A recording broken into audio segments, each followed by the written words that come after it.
जंगलपुर नाम का एक सुंदर गांव था। वहां पर मोहन अपनी बूढ़ी माँ के साथ एक झोपड़ी में रहा करता था। वो बहुत गरीब था।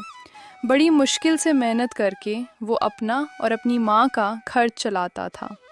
मोहन हर रोज़ जंगल से लकड़ियाँ काटकर शहर में बेचने जाता था, जिससे उनकी रोजी रोटी चलती थी। माँ, मैं जंगल जा रहा हूँ। आज जल्दी लौटने की कोशिश करूँगा। बेटा, जरा ध्यान से जाना और जल्द वापस आना। तुम्हारी माँ तुम्हारी राह देख रही है। मुझे तुम्हारी बहुत चिंता होती है, लेकिन हम इतने गरीब हैं कि तुम्हें रोज लकड़ी काटने जाना ही पड़ता है। चिंता छोड़ो माँ, मेहनत करने से कोई छोटा नहीं होता। आज संघर्ष के दिन है, तो क्या हुआ? एक दिन जरूर आएगा जब हमारी मेहनत रंग लाएगी और सब कुछ बदल जाएगा। इतना कहकर मोहन कुल्हाड़ी थामे जंगल की राह पकड़ लेता है। उस दिन मौसम का रुख कुछ ठीक नहीं था। आसमान पर गहराते काले बादलों के बीच खामोशी छाई थी, जो अचानक मूसलाधार बारिश में बदल गई। अरे ये क्या, इतनी मूसलाधार बारिश!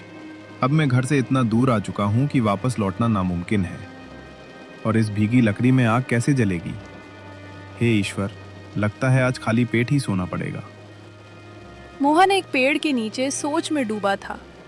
तभी बारिश में भीगी एक नन्ही चिड़िया उसके सामने आ गिरी।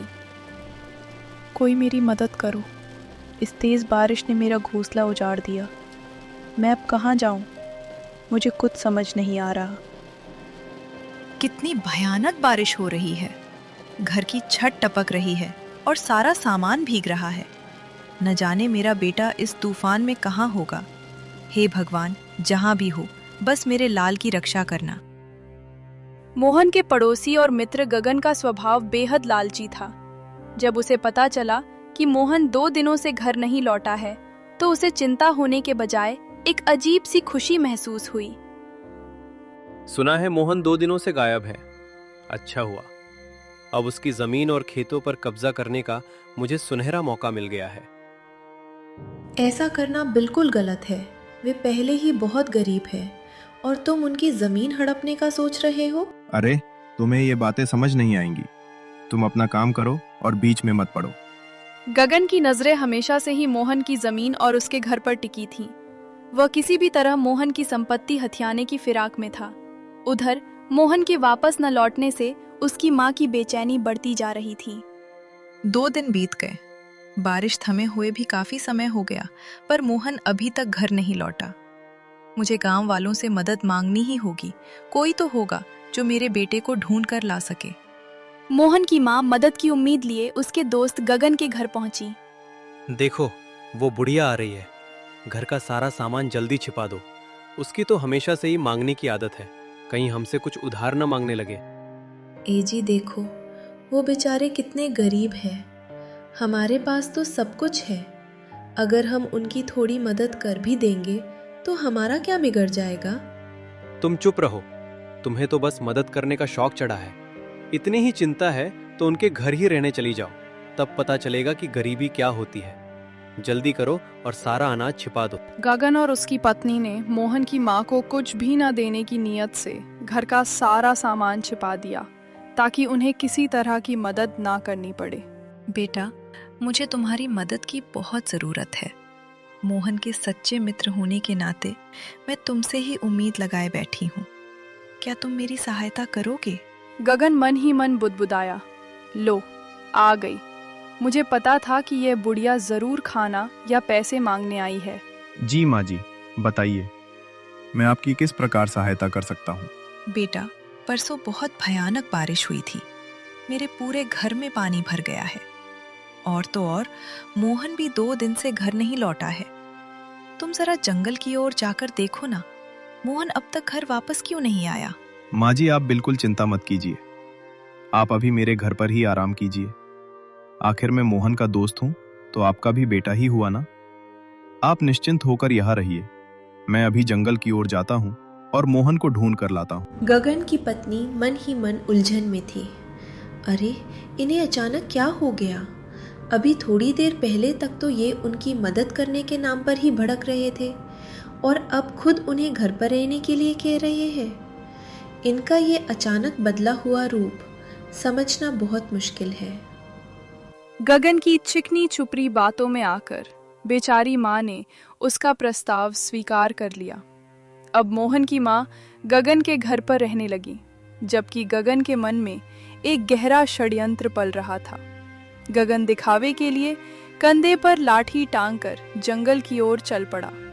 वह बीच बीच में मोहन, ओ मोहन की आवाजें लगा रहा था, लेकिन उसकी आवाज में वो फिक्र नहीं, बल्कि एक अजीब सी घबराहट थी। वह मोहन को ढूंढने के बजाय यह देख रहा था कि कहीं कोई उसे देख तो नहीं रहा।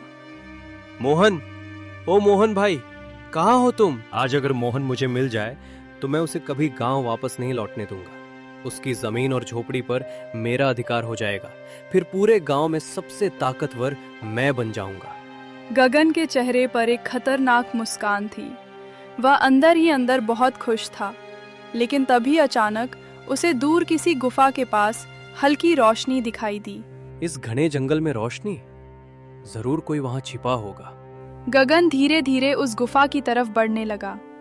जैसे ही वह पास पहुंचा, उसे अंदर से किसी की आवाज सुनाई दी। छोटी चिड़िया, तुम डरना मत। जब तक मैं हूं तुम्हें कुछ नहीं होगा। यह आवाज मोहन की थी। गगन तुरंत एक बड़े पत्थर के पीछे छिप गया और अंदर झांकने लगा। उसने देखा कि मोहन एक घायल चिड़िया को अपने हाथों में लेकर बैठा था। गुफा के अंदर आग जल रही थी और आसपास कुछ सूखी लकड़ियां रखी थीं। अरे ये तो सच में जिंदा है, लेकिन ये यहाँ कर क्या रहा है? तभी वो छोटी चिड़िया अचानक चमकने लगी। उसकी आंखों से सुनहरी रोशनी निकलने लगी। देखते ही देखते वो साधारण चिड़िया एक सुंदर दिव्य पक्षी में बदल गई। ये क्या जादू है? मोहन, तुमने मेरी जान बचाई है। जब सब लोग खुद को बचाने में लगे थे, तब तुमने मेरी मदद की। तुम्हारा दिल बहुत साफ है। मैंने तो सिर्फ इंसानियत निभाई है, कोई भी होता तो यही करता। नहीं मोहन, हर कोई ऐसा नहीं करता। इस दुनिया में अच्छे लोग बहुत कम हैं। इसलिए मैं तुम्हें एक वरदान देना चाहती हूँ। ये सुनकर गगन की आंखें लालच से चमक उठीं। वरदान? जरूर कोई खजाना मिलने वाला है। इस जंगल के बीचों बीच एक प्राचीन बरगद का पेड़ है। उसके नीचे एक रहस्य छिपा है, लेकिन वहां तक सिर्फ वही पहुंच सकता है जिसका मन साफ हो। मुझे किसी खजाने की जरूरत नहीं है। मैं सिर्फ अपनी माँ के साथ खुशी से रहना चाहता हूँ। तुम्हारी यही सच्चाई तुम्हारी सबसे बड़ी ताकत है। कल सूरज निकलने से पहले उस बरगद के पेड़ के पास जाना। वहां तुम्हारी किस्मत तुम्हारा इंतजार कर रही होगी। इतना कहकर वो दिव्य चिड़िया चमकती हुई आसमान में उड़ गई। पूरा जंगल सुनहरी रोशनी से भर गया। गगन यह सब देखकर हैरान रह गया। तो ये बात है, जरूर उस बरगद के नीचे बहुत बड़ा खजाना छिपा है। अब वो खजाना सिर्फ मेरा होगा। गगन चुपचाप वहां से निकल गया। उसने तय कर लिया था कि किसी भी कीमत पर वो मोहन से पहले उस बरगद तक पहुंचेगा। उधर गुफा में बैठा मोहन अपनी माँ को याद कर रहा था। जाने माँ कितनी परेशान हो रही होंगी। सुबह होते ही मुझे घर लौटना होगा। धीरे धीरे रात बीतने लगी। सुबह होने से पहले मोहन गुफा से निकल पड़ा। दूसरी तरफ गगन पहले ही जंगल में पहुंच चुका था। वह बरगद के पेड़ को ढूंढ रहा था। आखिर कहाँ है वो पेड़? जल्दी मिल जाए तो मैं सारा खजाना लेकर भाग जाऊं। कुछ देर बाद उसे एक बहुत विशाल बरगद का पेड़ दिखाई दिया। उसकी जड़ें जमीन से बाहर निकली हुई थीं और पेड़ इतना बड़ा था कि सूरज की रोशनी भी उसके नीचे नहीं पहुंच रही थी। आखिर मुझे पेड़ मिल ही गया। गगन तेजी से पेड़ के पास पहुंचा। तभी अचानक जमीन जोर जोर से कांपने लगी। पेड़ के नीचे से अजीब आवाज आने लगी।